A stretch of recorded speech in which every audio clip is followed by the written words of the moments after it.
Hello, guys. I haven't done one of these in a while, but I'm sat with Jack and Lucia for Hull Yes, where we talk about how great Hull is. And you guys, as I was saying off camera, are a very visual example of what I love about Hull, the kind of and the music scene. Obviously the great people. Obviously, you guys have always been lovely to me when I've seen you out and about at shows.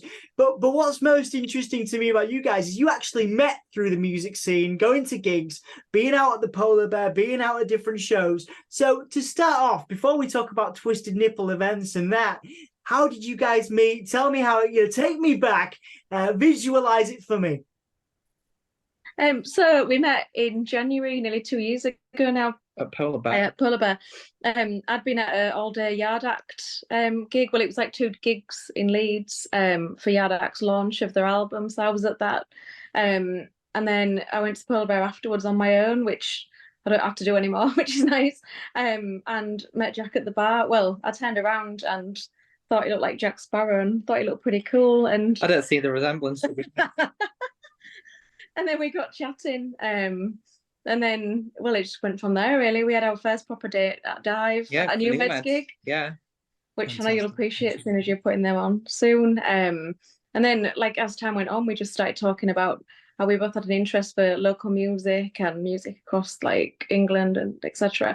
And I've always said that I wanted to do music promoting. Because like a while back I was at Wide Ad Festival and I was talking to Jimmy Arundel because I'm the same nurse as well. And he said, I can't believe that you're not in the music industry. Like you're so passionate about gigs and everything. And I was like, well, I actually don't know how to get started. It's quite a frightening thing to do. But then Jack said that he'd wanted to do it as well. And here we are, like doing it. So it's a dream come true, really.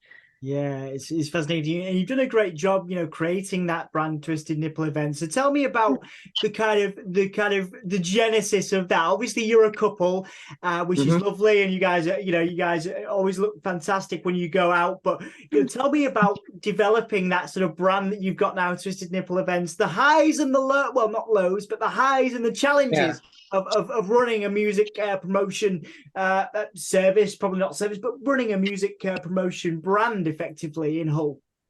yeah. Well, it started through. It wasn't serious at first.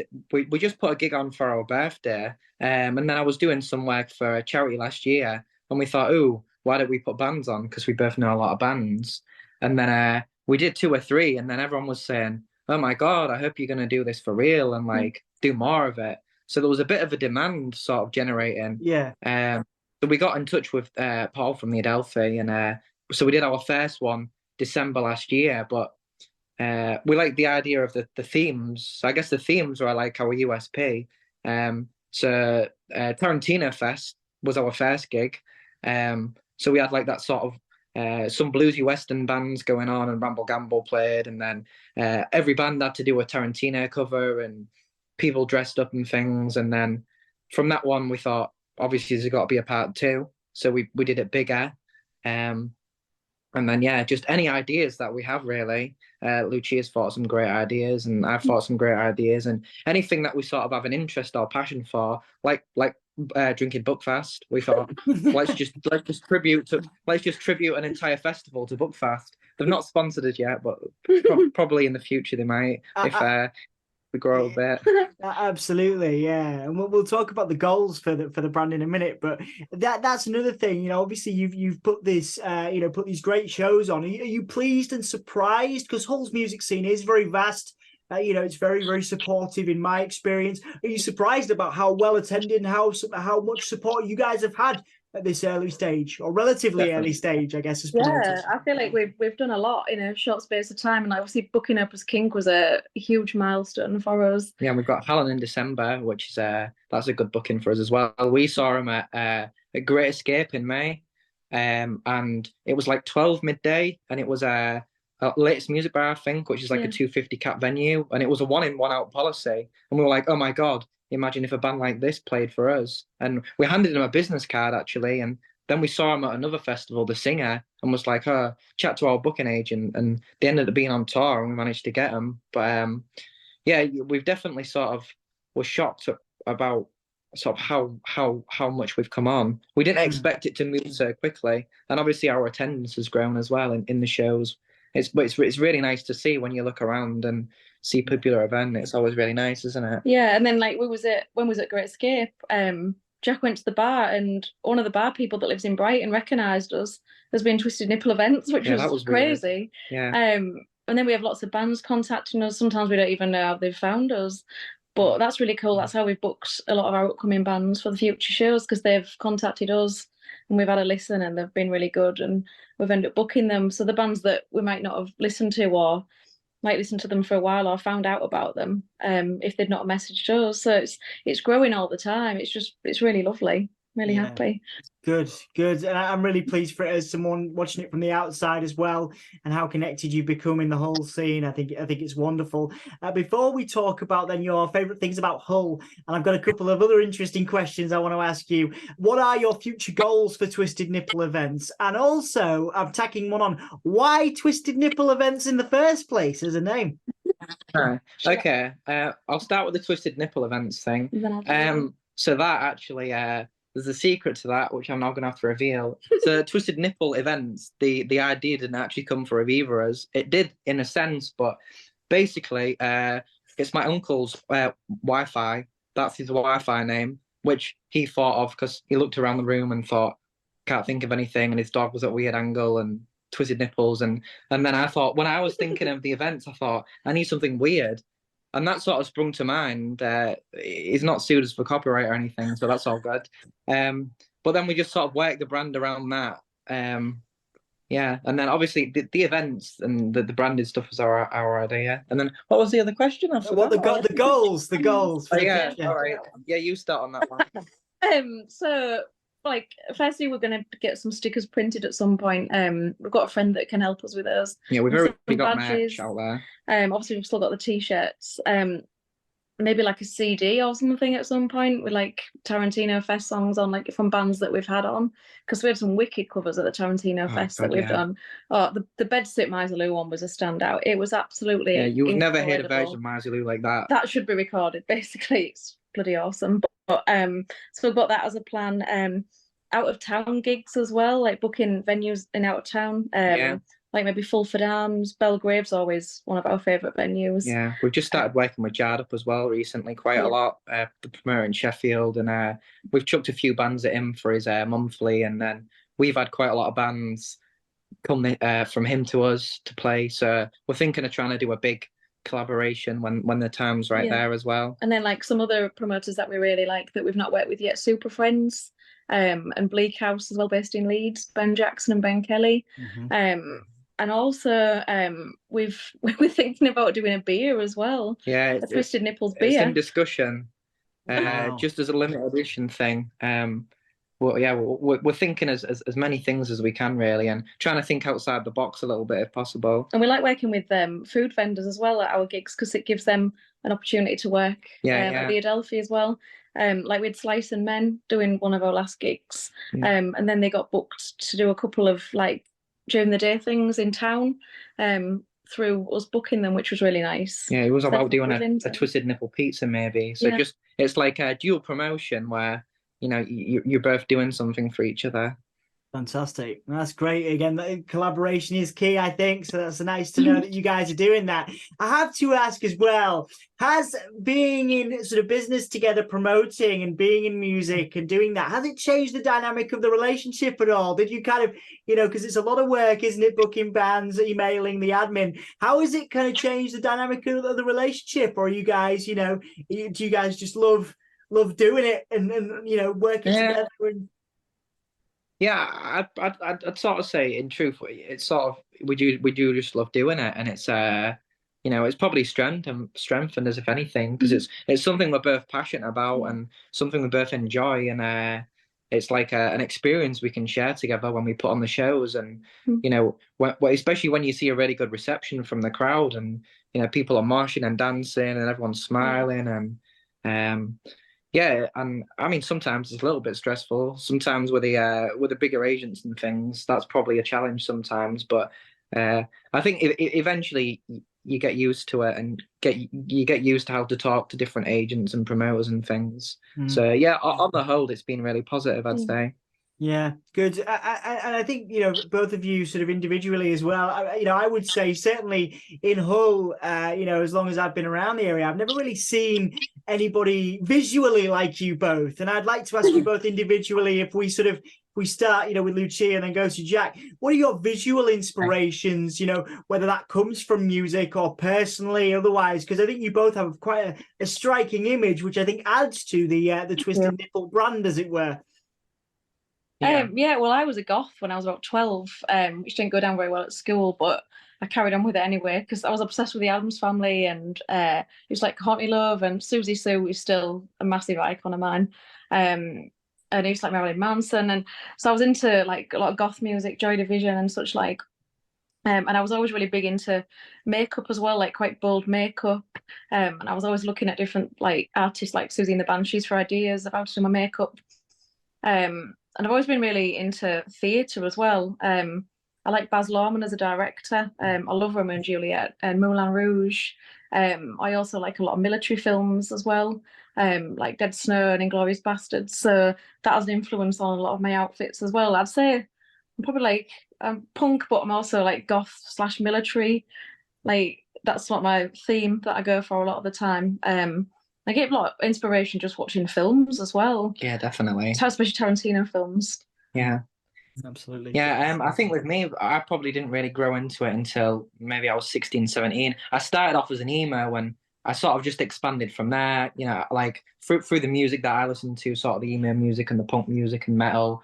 You see bands like even like System of a Down just with a bit of the eye makeup, and I thought, oh, that was quite cool. And then yeah, films as well, or people like David Bowie, I've always thought is amazing with his how eccentric he is and the expression. I've always looked up to that. And I guess in my dress sense, I've always been fairly eccentric, but it wasn't really until meeting Lucia that I'd always done a little eyeliner and eyeshadow and stuff, but like the shapes and things, I never really knew how to do them. So Lucia she used to do them for me. I do them myself now, but taught me them, and then sort of from that, I've just kept doing it. And yeah, you pick up inspiration from other people, from films, from celebrities. It's all around you, really. Like even I'm wearing some tartan pants, and there was a guy at a festival who had some tartan pants that had patches all over him, and I thought tartan pants I probably wouldn't wear, but I thought punk tartan pants I definitely would wear. So yeah, you just sort of collect things from the world around you, don't you? Yeah, it's very cool. Have you always had the confidence to do that, both of you? Again, if we start with Lucia, has that confidence to sort of put yourself out there? Because it's, there's a lot of anxiety sometimes for people about, kind of putting themselves out there, dressing a little differently. Again, some people are able to do it, some people struggle. So have you always been this confident to be able to put yourselves out there and kind of dress in this way, which I think is fantastic, and it's great. But some people will be like, might look at you guys and go, oh, I'm too nervous or anxious to do that. They might want to, but they're a little bit too anxious to do that. I wonder if you kind of have a response to that. Yeah, at school, like I just did it anyway. I used to get told off by the teachers for turning up in black lipstick, and I'd cut the sleeves out my jumpers and put like a white Victorian blouse underneath, and I'd big biker boots on. I used to get sent home all the time, but I was quite a bit cocky at school because I remember once saying to one of the teachers, like, how does this affect my performance at school? Like, I'm still turning up and I'm working. Like, how does having black lipstick on affect this? So I was always quite confident. I did get bullied quite a bit at school, but I was always quite resilient to it and just thought, well, this is what I want to look like. And then there was a time like when, I can't remember how many years ago it was, maybe like 7, 8 years ago, when somebody had said to me, oh, don't you need to grow out of that now? Like to get a job. Like I think it was when I was at uni actually. Like you won't get a job looking like that. And that knocked my confidence a bit. And I started sort of dressing a bit more like normal. But then it lasted like a few months, and then I thought, like I look at people like Susie and the Banshees, as I mentioned, and I think, well, no, this is normal for me. This is how I want to dress, and this is when I'm at happiest. Like wearing eccentric things, theatrical clothes, like goth clothing.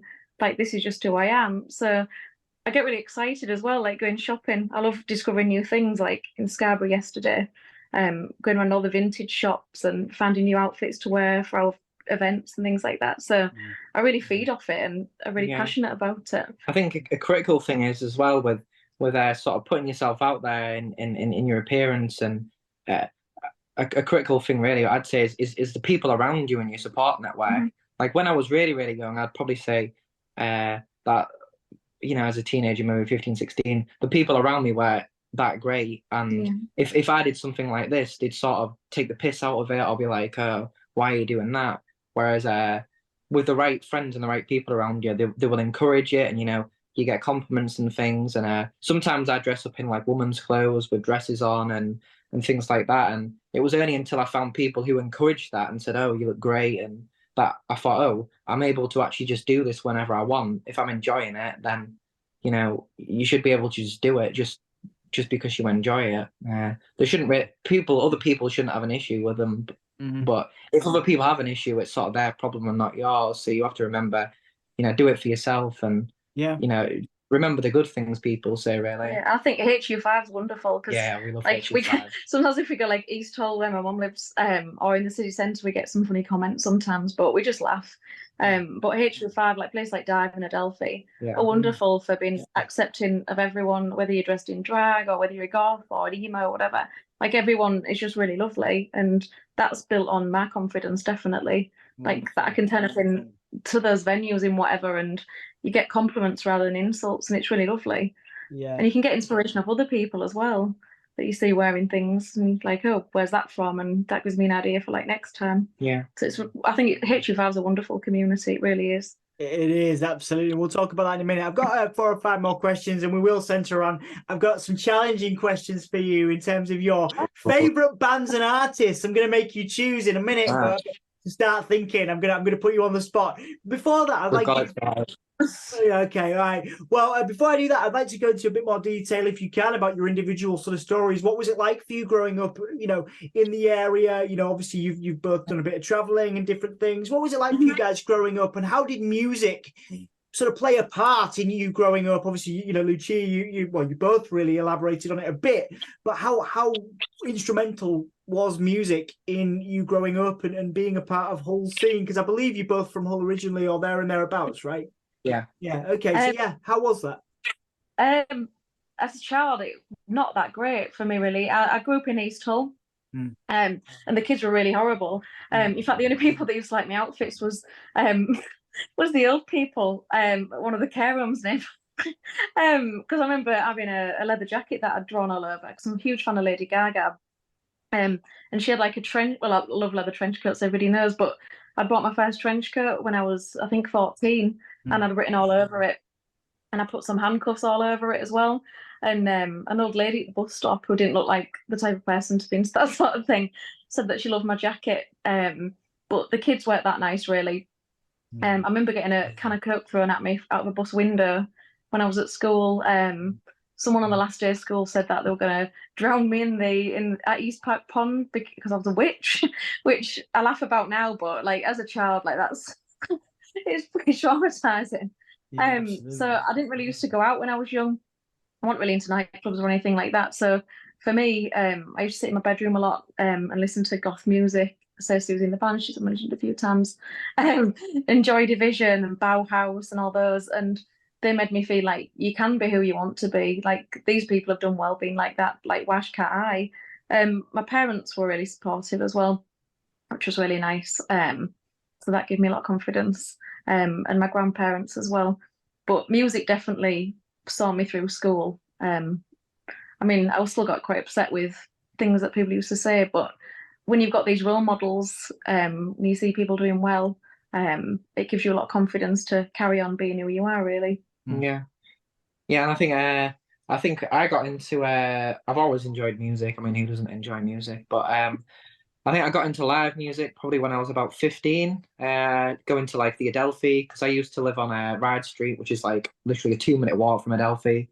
So when I was younger, sort of that age, I didn't have a big network of friends really, just a small circle. So I used to sort of go out and just look for things to do really. And music just became sort of a staple part of my life that, you know, I'd go to 3-4 gigs a week, and well, I haven't really stopped doing that.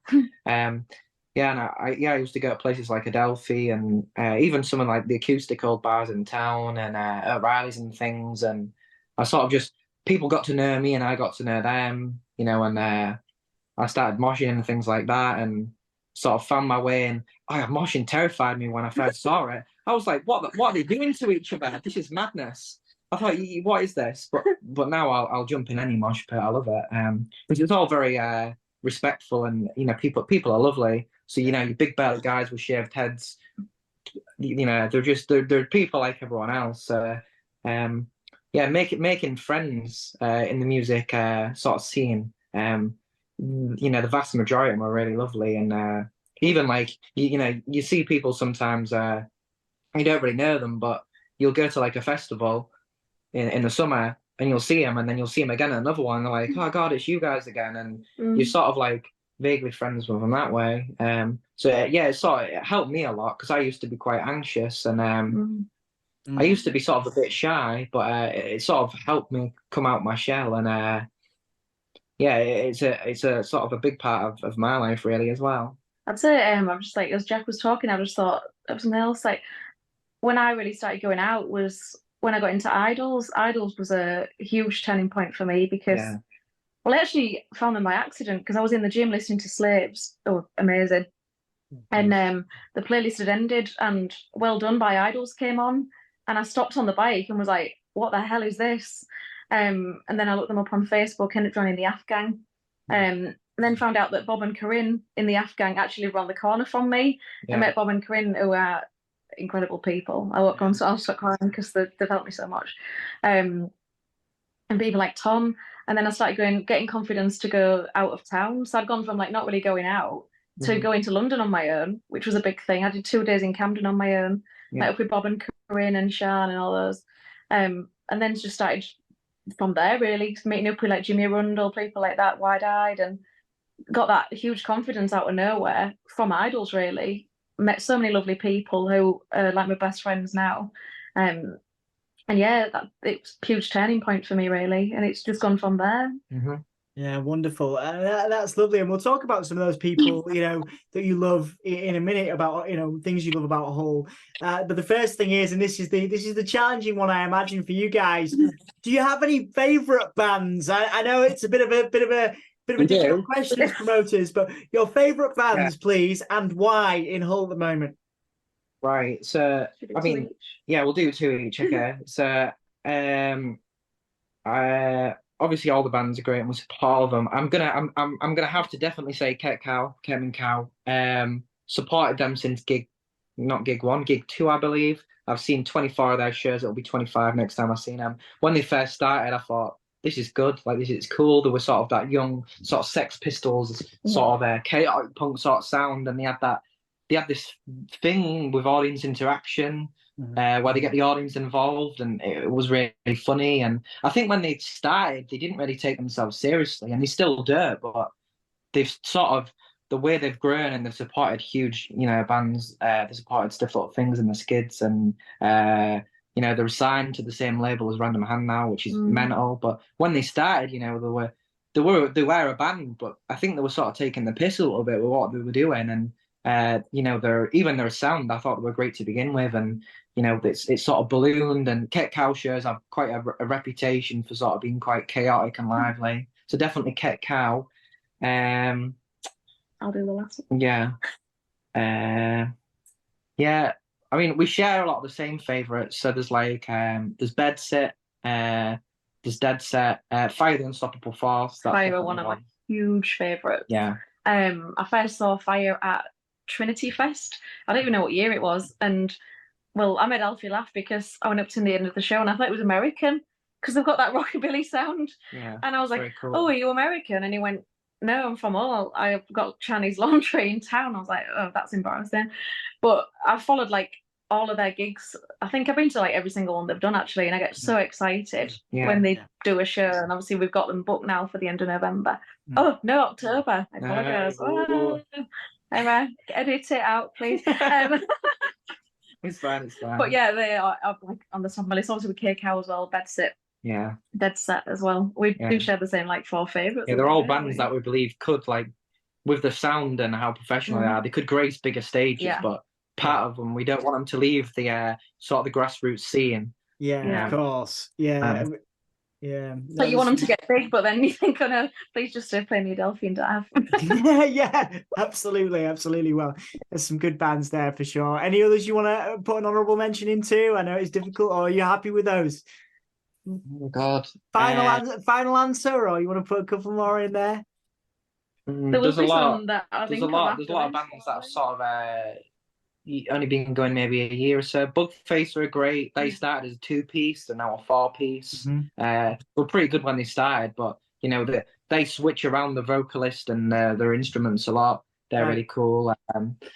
There's Two Dead Dogs. We like them. We've sort of just taken them on as like a micromanagement sort of thing, helping them get gigs and reviews and a bit of radio play and stuff. Putting in touch with promoters. Yeah, as well. yeah. So some bands that they don't gig enough, and we think we want them to gig more. So with sort of our fan connections or the gigs, we're like, oh yeah, we'll definitely give you a gig, or we'll do our best to get you more gigs. I Tell Lies are really good actually. They're not from Hull, but they're very, very energetic. They're a good band. I mean, there's we could go on forever, to be honest. Yeah, I know that. I'm sure there'll be another time we talk about favorite bands, but there's some good ones for people to get a sense of what the scene is like for sure. A couple of quick fire ones before we sort of round up with a bit more of an emotional connection to the city. If you were talking to anybody outside of Hull on your travels to say Brighton or London, do you have a favorite place to eat in Hull and why? We don't really eat out that much because we've got no money, but we really like Banrassi on Princess Ave. Nice. I've recommended that to a few people because we get a lot of new stuff at hospital as well, and they say like where to go eat out in the local area. So I always do say Banrassi, but we don't really go out that much, do we? No, we don't eat out We much. cook quite a bit. Yeah, we cook. So I guess our home cooked stuff we like a lot. But if we're feeling lazy or we want a treat, we often we go Majestic after Adelphi when we've had a few pints for pizza and Asian Kitchen. Asian Kitchen, that's really good. They're nice staff in there as well. I always get the tikka pizza. I always get the tikka. Every time I've had drinks, tikka pizza. Social Distortion, it's not a thing anymore. But Zoo was really nice as well. We loved Zoo was amazing. Yeah, Zoo was cool for sure. Thank you guys. What about what about favorite place to sort of drink to chill? Adelphi and Dive. Adelphi and Dive, yeah. For pre-drinks, or I mean, they do actually do gigs sometimes. TPR's a really lovely little joint. We love TPR, and they do Buckfast cocktails, and they've got all that sort of. They play like reggae and Middle Eastern music and sort of stuff that you wouldn't usually hear. There isn't that. We go to Pearl Bear. We sort of bounce between sort of 4 or 5 different venues. We recently found Underdog as well. Underdog. That's just really open. Cool. That's really cool. They played some really good tracks in there, didn't they? Yeah. It's a bit like Wax Bar in Leeds. It's really cool. That's a new discovery for us actually. Yeah, I've seen that. I want to check it out. So thank you very much for the recommendation. Yeah, good. All right then. Last sort of quick fire one, and this is the big one. I know you've mentioned a few. If you had to pick. And I'm putting you on the spot. Favorite venue in Hull and why? Adelphi. 100%. Why? Yeah, sorry. Why? And why? Oh God. Just everything. The community, the history, Clive, the dog. Yeah. That's a deciding factor, really. The gorgeous Paul Sorrell. Yeah, Paul Sorrell. He's a great manager. He's he books some great bands, but his attitude and he's funny and he's relaxed and it's just a really nice community in Adelphi as well. Like everyone's really friendly. I've never been frightened to go in there on my own. Just like whatever gig you go to, it's always a good atmosphere. Like even if it's not busy, there could be like 10 people in, but you'll always get people dancing at the front, like Graham and rather than shout. You always know where people are going to stand as well. It's really fun. It's just lovely. It's not that expensive either. We love working there as well as going to gigs there. We recommend it to people out of town all the time as well. Yeah, what wonderful venue, absolutely, and a beautiful community. And you mentioned that as well. That community is such an important part of the music scene, and obviously you mentioning how you've been welcomed in it, and I've been welcomed in it as well, and I think it's fantastic. So in terms of a message for those people that have supported you and will continue to do so, whether it was before Twisted Nipple Events or now obviously gigs are coming out, what is your message to the wider community of Hull that might encounter this in whatever way, and what would you like to say to those people? Is there anybody you'd like to shout out, anyone you'd like to promote or plug for their wonderful work in the city? You, obviously. Yeah. Yeah, you've always been an inspiration, and you do great work in Hull. I think I met you. I didn't really know who you were. I met you at a Nirvana tribute gig, You and I did. gave you my ticket. You got And me then I in, saw, yeah. yeah, and then I added you, and then I was like, oh wow, you do loads of stuff. Obviously Paul at the Adelphi, Nick at Dive, Mark Page and Dan Moyer at Polar Bear, Mark Sinfield Mark as well, Sinfield of who we're Blood working with, yeah, which we're really honoured to work with as well. yeah, he's been a good help in finding his bands and teaching us how to talk to bands and be confident in things. And yeah, obviously we're collaborating with him in October now, which we pitched to him and he took that. Our friends Bob and Corinne Wallace, Graham, Ross, Sharon, sort of our network of friends that sort of the Hull Massive we're called, but we're always at the front. Don't matter where we are, Hull, Brighton, Leeds, festivals. We're all so passionate about music, and we're always giving it everything at the front. We just want to thank everybody for supporting us as well. Everybody that's bought a ticket. Yeah, we wouldn't be able to do it without our fans. Yeah, and people sharing stuff as well. Even just sharing our events, it means a lot to us to keep getting that word out there.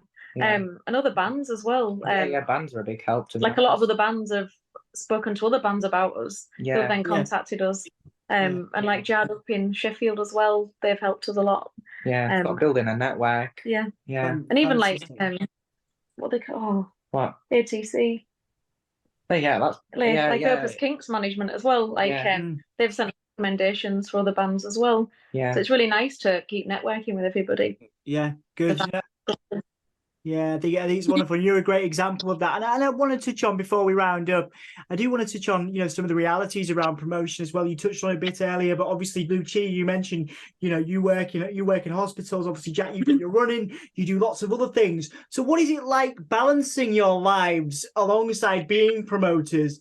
And what are the realities? Say if somebody's watching this in Hull and they want to put on shows, they want to follow in your footsteps. What are the realities that someone might need to know about if they've got to balance, booking shows, promoting gigs, with an actual, with life, with cooking, with whatever it is you're doing. You know what I mean? Yeah. It's very tiring. You do have to utilize your time off, definitely, and just because I've said that I've wasted days before by just sleeping, but then Jack said to me you're not wasting a day, you're resting, and that's not wasting time. It's taking every moment that you've got free time just to relax and enjoy things, like yesterday went to Scarborough, for example. It can get quite knackering. You do have to plan your time quite well as well. Don't be tweaking designs of posters at 1 a.m. because it doesn't look right, which you can get quite I found myself, I can get quite obsessive and perfectionist with, oh bloody hell, I want to post this at 10 a.m. it don't look quite right. Give yourself a bit of slack. Make sure you free time. I'd probably say do be ambitious to begin with. Don't be too over ambitious. We didn't take anyone's advice for that, and we're doing okay. But I was thought of our second show, the big Tarantino show, the All Day with Opus Kink and stuff. That was really ballsy to do, actually. It's always good to, I think you've given this advice before, sort of stay local first, support the bands in your community and build from there, move from Hull to Sheffield to Manchester, see what happens from there. I remember one thing, it was actually you, Dom, that said to us when I'd asked you in Adelphi for advice on being promoters, and you just said, just talk to people and be friendly. And it's a really simple bit of advice, but it works so well. Just talk to people and just be nice. And help each other as well. Like Stainforth's been doing promotion, and we've been sort of guiding him as well on how to book bands and negotiating, because negotiating price with bands is a massive challenge. I'd say another thing is don't be afraid. Don't be afraid of a band. Don't look at a band and go, my God, they're maybe a bit too big for us. Why would they play for us? The worst you can get is a no, or the worst you can get if you make an offer and they go, oh no, that's not what we want. If you don't take the shot, you'll never the opportunity will never come. So definitely that. In terms of promotion as well, business cards are a great idea. We've managed to get a few bands through handing out business cards, especially when it's Alan was one. Yeah, Hallam was one. We've had a few others through business cards, just sort of messages, because especially sort of in the midst of like a festival or something, or if it's a band you're not going to see very often, you're trying to talk to them, saying, "Oh, we do this and do that." They're not taking it in properly. If you give them a card, they put it in the pocket, they'll go, "Oh yeah, those guys." So that works as well. Yeah. Yeah, definitely. Yeah, some good tips. They're business cards, man. They're very valuable, and honestly, it is a pleasure. And thank you for just saying that stuff, because I mean, it's lovely to know. Sometimes you're like, oh, I really appreciate that. I'm glad that I've been able to help you in a small way. I really do admire what you both are doing. We've got two more left, and the last one. I usually catch people off guard with this one, so I'm gonna give you some time to prep on this one. I ask for a random Hull fact, something that's a little different. Yeah, Cannibal Animal told me about the how we used to have a zoo, which I didn't know, near the polar, which is why it's called the polar bear. There used to be a polar bear that used to walk around Hull. There's like ghost stories I've had. So I'll give you a couple of minutes to muse on that. But before we do that, is there anything you'd like to plug that we've missed? This is where we test if I've done my job properly. Like, have I missed anything? Is there anything you'd like to promote and plug before we finish up today? Yeah, I guess we would like to quickly plug our own shows. We like promoting other people's shows as well. The next show we're at is Cat Cow Bedsit launch next week, and then Nam Jam the day after that, which is for Trey. So that's a good one to mention. We have 5 shows coming up. I'll reel them through really quickly. Everything can be found on our Facebook and Instagram stuff. We have like a general promoter linking page and things, and a mailing list and whatnot. But we've got one in September, end of September 28th, with we've got one new at our town, Skits Wizard, Drastic Automatic and Bugfacer. We've got Fire the Unstoppable Force at Dive on the 26th of October for Halloween special. Another band that have never come to Hull, Marvin's Revenge on that lineup, who are they're really cool. They contacted us. Yeah, very rockabilly with their No Wookers. They've been to Hull a few times now. They're on that lineup, sort of psychedelic wonky stuff. The big Halloween Tarantino with Mark Sinfield, which we have 8 bands on the 29th of October. Yeah, that'll be a very good show. We have a caterer for that as well, Esrael's Bakehouse. And we've got Tiz Vampiric headlining that one, who played Valentine's Day at the Adelphi. Avant-garde Gothic Cabaret. So that's probably not one. Don't miss that one. I won't go for all the bands because it's but we've got local bands. We've got Dead Set playing. We've got Jackson D on there. We've got check all the bands out. And then that was a whole band I forgot to mention, because on the 23rd of November we've got Stuka. They're not making a comeback. We've got Stuka playing with a band called Utane, which is a jarred up band who are they're very unique. They're like horror film music, like a horror film soundtrack. They're very cool. Wow. 2 Dead Dogs are on that shirt, and then the big Hallam one with Candid Faces, Baby Flowers, Jodie Langford. On the 29th of October. December. Yeah, December. October's the other one. And everything's found on our Facebook and Instagram stuff anyway. We're always tickets on Gigantic. Yeah, right. It's quite easy to find us, really, and it's quite easy to remember the name as well. It most certainly is. I'll make sure we put some links and stuff for you as well. Okay, guys. Well, thank you so much for your time today. What is your random Hull fact? What have you got for me? Let's go. I think I can think of one, but I'm not sure if I remember the name properly. It's that J. Arthur Rank Productions, the big gong that's in old films. That guy's house is somewhere near East Park, and that's protected. The place where the gong is, that's still there. My granddad told me that one time. Cheers for that. Otherwise, I would have been stuck there. But it's lots of films in like the 1950s, 60s sort of thing were made. Oh, wow. It's quite well known, the big gong thing. Gong. Yeah, that's it. Yeah. Perfect impression there. There you go. I enjoyed that gong. Yeah, that was good. I enjoyed that. Well, guys, brilliant. Well, thank you so much for your time as well. Have you got one, Lucia, or do you want to go with that one? I feel like that was a good. I'm gonna go with that one. Yeah. I enjoyed the gong at the end. That was delightful. That was a great way to finish. Well, thank you so much for making the time for me today, guys. I really appreciate it. You guys are honestly, I'm really motivated by what you guys are doing for Hull. I think you guys always look fantastic, and I hope that people that sort of watch and support you and see you grow, obviously continue to do so, because I'm really really, really proud of what you're doing. I think it's great. So much. Yeah, thank It you. really That means means a a lot, lot. and it really Yeah. means a lot that you've interviewed us today. We're very honoured, so thank you. Yeah. Oh, it's a pleasure.